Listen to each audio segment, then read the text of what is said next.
രക്ഷപ്പെടുമെന്ന് 1% പോലും കരുതിയിരുന്നില്ലെന്ന് ഹൂത്തികൾ ആക്രമിച്ച കപ്പലിൽ നിന്ന് രക്ഷപ്പെട്ട കന്യാകുമാരി സ്വദേശി അഗസ്റ്റിൻ അല്പം മുമ്പ് 24 പറഞ്ഞു. കടലിലേക്ക് ചാടി 20 പേരിൽ 10 പേർ മാത്രമാണ് രക്ഷപ്പെട്ടത്. കായംകുളം സ്വദേശി അനിൽകുമാറും കടലിൽ ചാടിയവരൊപ്പം ഉണ്ടായിരുന്നു.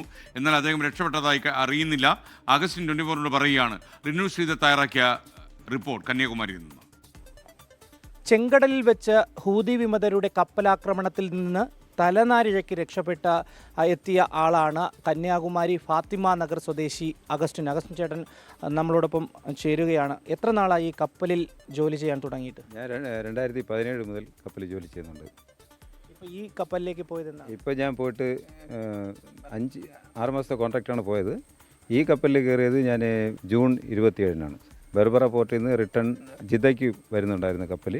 ആ വരുന്ന വഴിക്ക് അടുത്ത് ഒരു 14 ഡിഗ്രി നോർത്ത് ആ ഭാഗത്ത് വന്നപ്പോഴത്തേക്കും ഈവനിങ് ഒരു 6:30-7 മണി അന്നേരം ഷിപ്പിൽ പെട്ടെന്നൊരു വൈബ്രേഷൻ ഉണ്ടായി. അപ്പോൾ ഞങ്ങൾക്ക് എന്നെ നടക്കുകയാണെന്നൊന്നും മനസ്സിലായില്ല.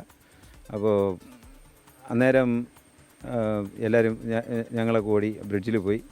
അന്നേരം കാണുന്നത് ഷിപ്പ് ലെഫ്റ്റ് സൈഡ്, എൻജിൻ്റെ ലെഫ്റ്റ് സൈഡിൽ ഒരു അറ്റാക്ക് ഉണ്ടായി. എത്ര പേരാണ് ഈ കപ്പലിൽ നിങ്ങളുണ്ടായിരുന്നത്? ഞങ്ങൾ അന്നേരം 25 പേര് മൊത്തം ക്രൂ. ഞങ്ങളെല്ലാവരും അന്നേരം എൻജിനിൽ അറ്റാക്ക് ഉണ്ടായപ്പോൾ പെട്ടെന്ന് പുകയൊക്കെ വന്നു. ഈ കരയ്ക്ക് നിന്ന് മിസൈൽ ആക്രമണം നടത്തിയെന്നാണ്? അതെ, കരയിൽ നിന്നാണ് മിസൈൽ ആക്രമണം നടത്തിയത്. പിന്നീട് ഈ കപ്പലിൽ നിന്ന് നിങ്ങൾ കടലിലേക്ക് ചാടിയാണ് രക്ഷപ്പെടുന്നത്. അതെപ്പോഴായിരുന്നു? അത് പിറ്റേ ദിവസം നൈറ്റ് ഫുള്ള് ഇത് കഴിഞ്ഞിട്ട് അങ്ങനെ രാത്രി ഫുള്ള് ഒരു 8 to 10 മിസൈൽ, ഒരു 10 മിസൈലിൻ്റെ അടുപ്പിച്ചായിട്ടുണ്ടാകും അവർ മിസൈൽ ഫയർ ചെയ്തത്.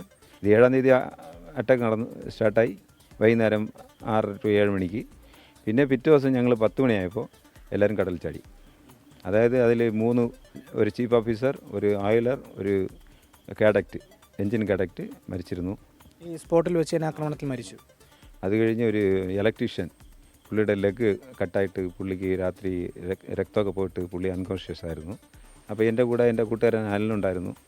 അപ്പോൾ വേറെ ഞങ്ങളെ എല്ലാ ടീമുകളും ഉണ്ടായിരുന്നു. അനിലെന്ന് പറയുന്നത് നമ്മുടെ ആലപ്പുഴ സ്വദേശി, അദ്ദേഹത്തിന് നല്ല പരിചയമുണ്ട്.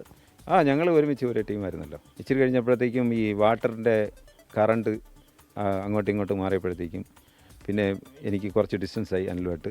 എന്നിട്ട് വീണ്ടും ഞാൻ അനിൽ സാറിനെ വിളിച്ചു. അനിൽ സാറിനെ വിളിച്ചപ്പോൾ എനിക്ക് അനിൽ സാറിനെ കാണാൻ കഴിഞ്ഞില്ല. റിനു ശ്രീധർ, 24, തിരുവനന്തപുരം.